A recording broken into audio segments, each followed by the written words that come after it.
से माने कहउचंती आमर पूर्वपुरुष बानर नथिले मनीष माने ब्रह्मांक शरीर बाहरी किए ब्रह्मा मुखमंडल बाहर की ब्राह्मण होइछ। अरे किए शरीर विभिन्न भाग जन्म नहीं किए पादर जन्म नहीं।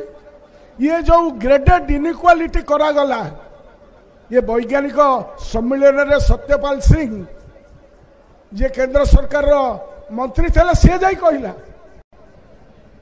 ये एक निर्लज कथा जे पादरु तुम जन्म हम कानरु तुम जन्म हम। ये गोटे एग्जांपल यार किछि वर्ष परे परे किभली भाव इरोजनटा होउची। नवम श्रेणी एनसीईआरटी बुक रे 10वीं श्रेणी पाठ्यपुस्तक रु आपको बाद दिगला theory of evolution Darwin theory which is world over पृथ्वी सारा समस्त मानुचंती 2 2 4 ये मठ महंत माने आसी कहते 2 2 5 आम पिला तो पढ़े जानवे तापर कई